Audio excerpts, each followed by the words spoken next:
From New York City, the Jack Benny Program with Jack's special guests J.P. Morgan and Frankie Fontaine, brought to you by State Farm Mutual, the careful drivers and careful buyers insurance company.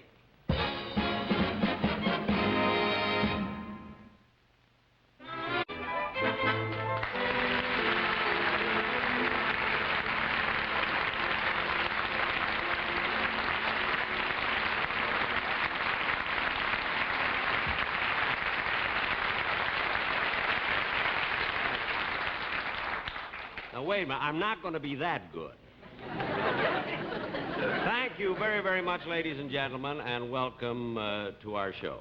I must say, first of all, that I'm very, very happy to be back in New York City. And, you know, as a rule, when entertainers come here from the coast, they always give big parties, you know, for the press. I know what you're thinking. For the press and for their friends. You see, I remember when Bob Hope was here last year, he gave a party at the El Morocco. You see, and Danny Kaye gave one at the Stork Club. I gave mine at the Automat.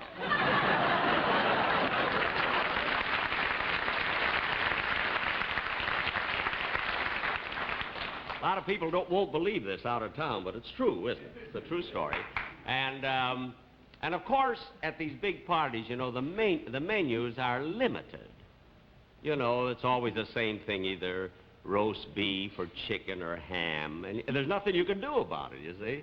At my party, it was entirely different over there. Everybody bought what they wanted, you know?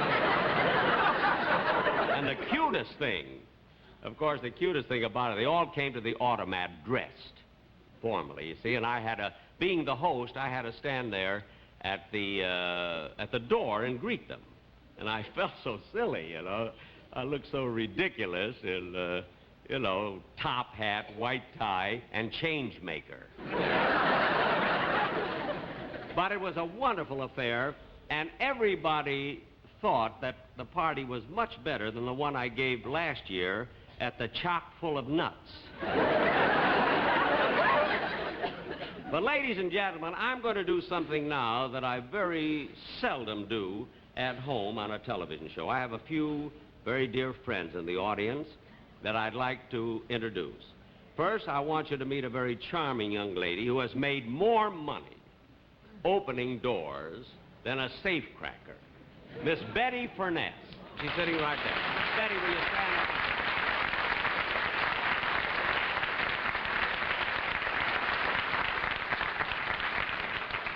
Thank you, Betty. And I have another very dear friend of mine. I'm so proud of the fact that he came here to see my show. He is the producer, star, and director of one of the greatest pictures that I have ever witnessed in my life, a picture called The Alamo. And he's here, Mr. John Wayne, right at there.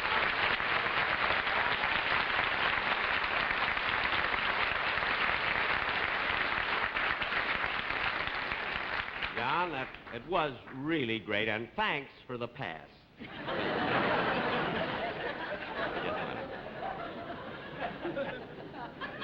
And you know the reason... Hey, why don't you introduce me? The reason that I like to...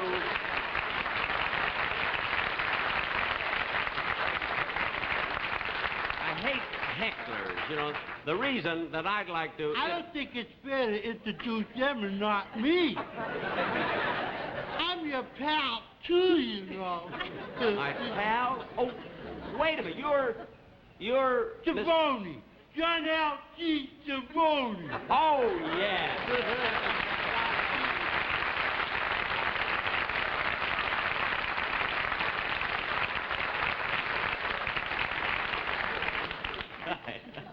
Mr. Savoni, just take a bow then and sit I down. just took one. I want to come up and shake your hand. No, I'm right in the middle of a show now. It'll only take a minute. Excuse me. Every time I come to New York, Excuse me. I run Excuse me. into this character.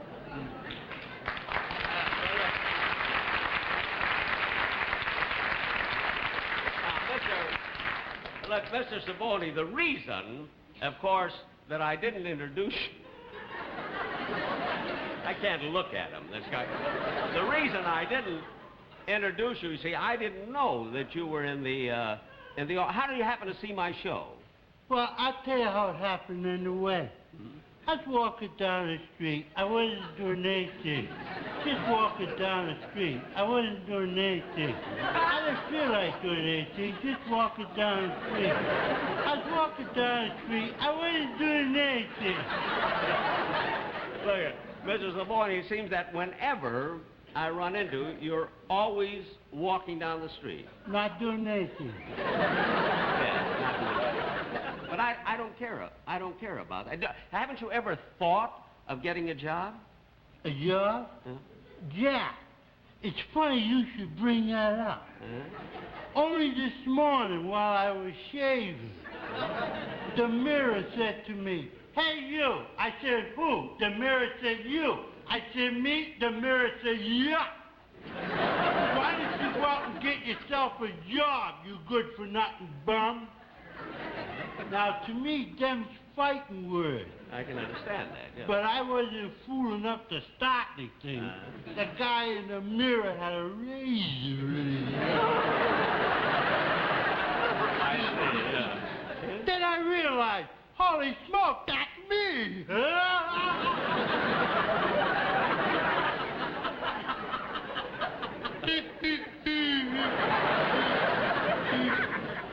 Well, listen, I don't care about your jobs just as long... But you started to tell me why you came here to see my show. Yeah, and where was I? You were walking down the street. Was I doing anything?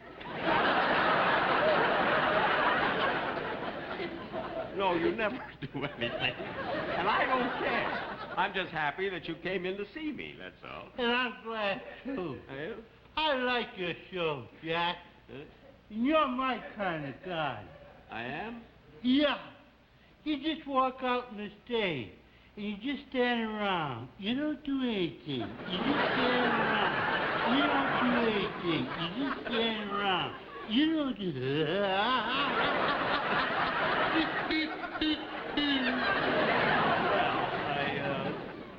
Look, well, why? All right. Look, anyway, I'm glad that you came to see me, and... I can't talk to you anymore. Well, you had the next line anyway, so go... I gotta go now, Jack. Where are you going? I gotta go. I'm going over Rockefeller Center and go ice skating. Ice skate? Where are your skates? I don't need any. I got long toenails.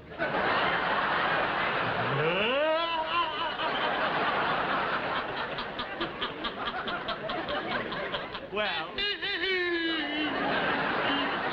anyway. All right, go.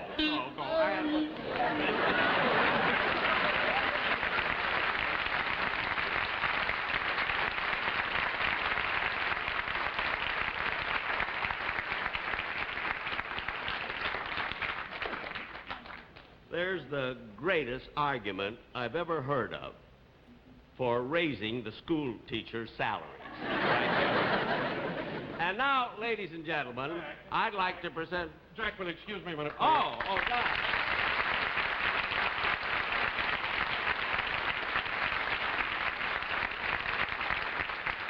Yes, Johnny, yeah, Well, Jack, you've been introducing all these wonderful people from the audience, but there's one person you've neglected. A celebrity? Oh, yes, Jack, a real big celebrity. Who is he? Mr. Howard K. Brawley. Howard K. Brawley? Yeah. Who is he? Who is he? Yeah. Why, he's only the man who gave State Farm Insurance the idea for the theme. The theme? Yes, you know, the auto horn that goes...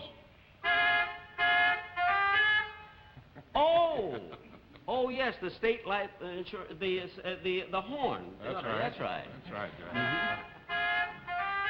Yeah, well, and he thought of that? That's right, he did. And he's in the audience? Yeah, right down there. Mr. Brawley, will you take a bow, please? All right, there he is, Jack. Oh, well, isn't that nice? And he's with the sponsor. Well, come up here, then. If he's with the sponsor, come up. I think that was a brilliant idea to think of. He's a big wheel in the organization in State Farm. And this is the gentleman, Mr. Brawley, who thought who thought of the horn. Yes, that's I right, see. Jack. Well, how do you do? How do you do, sir?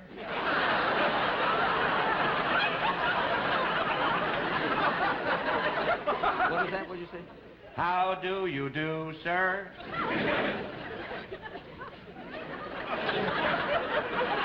talks a little bit like the horn, doesn't it?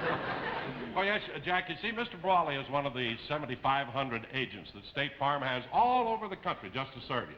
Isn't that right, Mr. Brawley? Yes, we're the largest.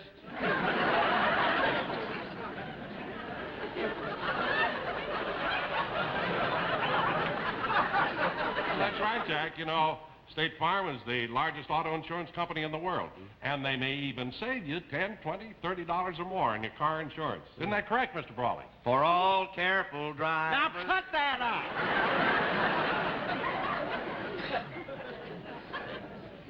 You know, Don, if you can get them to do the Gettysburg Address, we can dance. Well, Jack, Mr. Brawley has a little memento he'd like to give you. A little gift? Yeah, a little gift. There it is, right there. Well, what a tiny little memento. Well, that's a miniature music box, Jack. And look, here's a pair of tweezers. Now, you go ahead and open it. Yeah, it is so small here. Wait a minute. Well, thank you very, very much. I want to see.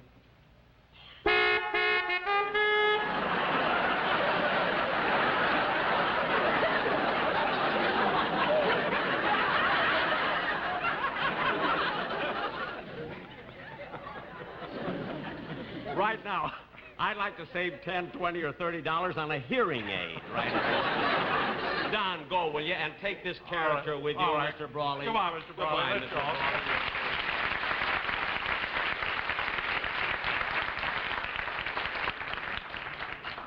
Now I got an empty seat. For that, I got an empty seat in the audience.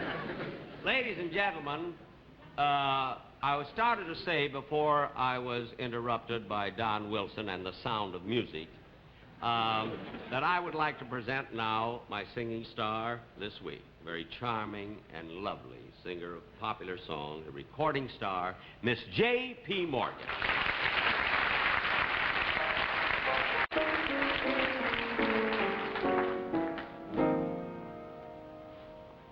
Won't you come home, Bill Bailey? Won't you come home? She moans the whole day long. I'll do your cooking, Billy. I'll pay your rent. I know I've done you wrong. Remember that rainy evening I threw you out. You had nothing but a fine tooth comb. Well, I know I'm to blame. Ain't that a shame? Ah, Billy, won't you please come on home? Ah, won't you come home, Bill Bailey? Come on, come home. She moans the whole day long. I'll do your cooking, Billy. I'll pay your rent. I know I've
Jay, that was just lovely. I watched a little bit about it on the monitor, and you were so wonderful. And it's so nice having you on the show.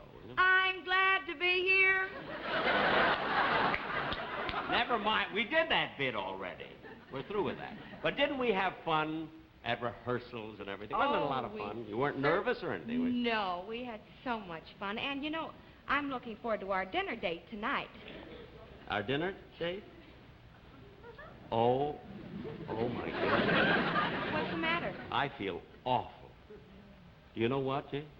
I forgot all about our having dinner together tonight, and I made an appointment. I have a business engagement I can't possibly break. Oh, I feel terrible. Gee, I don't know how it slipped your mind. You even wrote a little note about it. I remember it was the first day you were in New York. I wrote a note? Oh, yes. That's right. I did write a note. I haven't seen it since I wrote it. I mean, what did I do with it? You put it in your wallet. Oh, so that's where it's been. Oh, for heaven's sake. You know, every time I want to remember something, I always write a note, and I put it away to keep. Oh, here it is. Dinner date with J.P. Morgan, November 20th, 1960. Oh, here's another note I wrote. 1 if by land, 2 if by sea. I don't know how that got there at all. This thing. But, Jay, I just feel terrible that Jack. I should forget about this. Don't worry about it. I'll just go back to my apartment, make a sandwich, and maybe watch a little television. I know, but I'm so embarrassed. I don't know what to do. Oh, Jack. Jack, Yes, John? could I speak to you for a moment? Yes. Excuse me. Excuse me, honey. Yeah.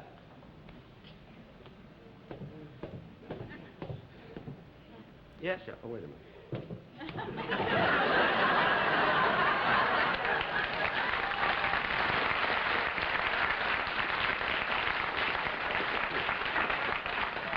Yes, John, what is it?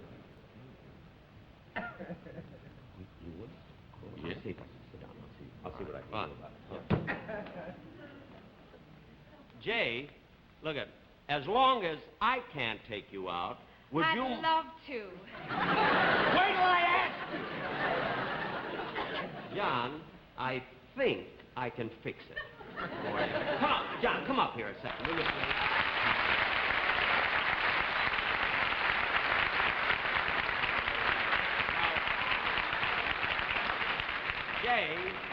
Jay, you know John Wayne, don't you? Yes. Hello, John. With me, she shook hands. Well, Jay, since Jack can't take you out tonight, would you like to come out and have dinner with me and maybe go dancing later? Sound all right? Oh, it sounds wonderful. Well, great. I mean, you sure you don't mind? Not at all, Jack. Believe me. He sure is a great sport. Well, look, if that's great, you kids run along then, and don't worry about me. Run along and have a good time. We will, Jack, and it's a shame you can't be with us. Well, I'd love to, John. Really, I would. But I have this business engagement. I have this business engagement that I can't cancel. You see? And that's why. But otherwise, I certainly would have been with you. But run along, have a good time. I'll see you tomorrow or the next day. We will. Go ahead.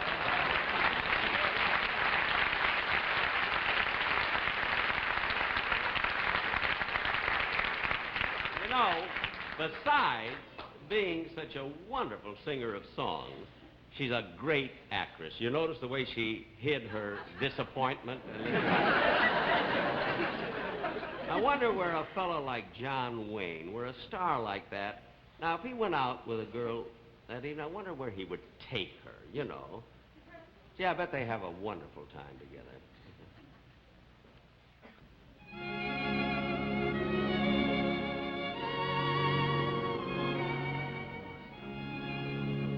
You know, this certainly is an unusual place. This is the first time I've ever been in a gypsy restaurant before. Me too. But then I like to try little out-of-the-way places.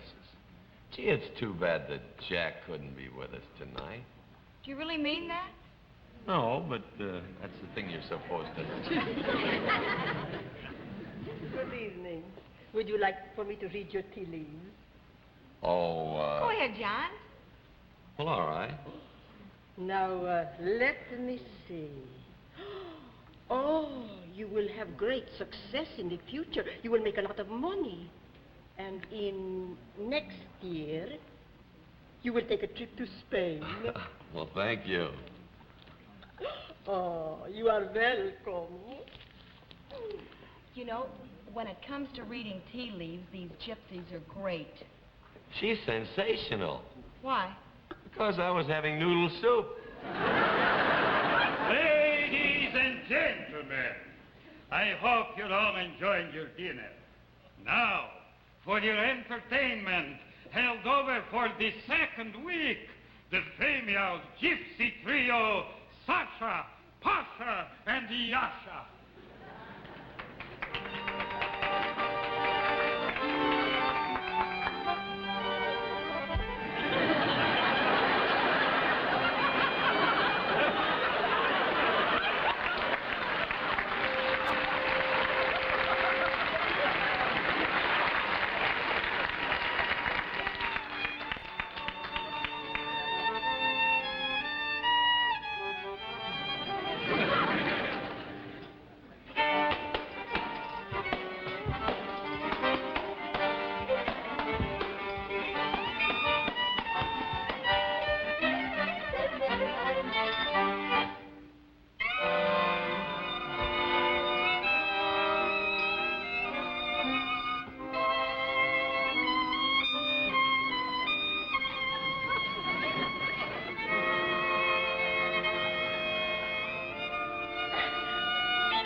Thank you, ladies and gentlemen.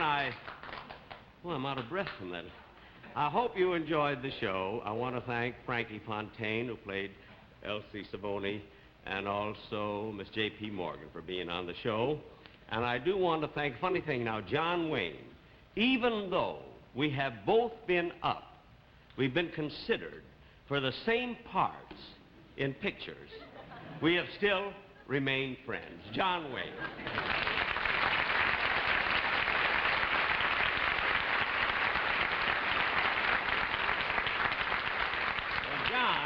Just a minute, Jack. Later. You know, I'd like to get one thing straightened out. I heard you say that we'd both been considered for the same parts in pictures. Well, I would say... Well, how about The Alamo? Were you considered for my part in The Alamo? The Alamo? Well, no. No, not The Alamo. And Stagecoach? Were you considered for that part? Stagecoach? No. No, I wasn't considered for Well, then how about Red River? Were you considered for that? Red River. The movie or the play? The movie? No. No. Oh, then you were considered for the play. No. Look, I've mentioned quite a few pictures, Jack. I just don't know exactly what you mean by that. Well, I'll tell you what I mean. Were you ever considered for Joan Crawford's part in Rain? The movie or the play? Oh, no, of course. The play. You weren't, huh? Well, I was, brother. And anyway, thanks very, Jack, very it's much. been a lot of fun. For being on the show.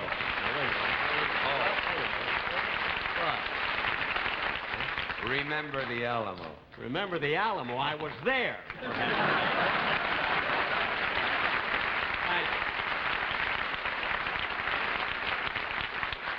Wasn't that nice of him just to come up to do this little bit? And he did it for nothing. He really did. I was so good to do that. Now, ladies and gentlemen, I'll be with you next Sunday for Lipton Tea, when my guest star will be Joey Bishop. Jack Benny program is a J&M production. It's Don Wilson saying good night. The preceding program was pre-recorded.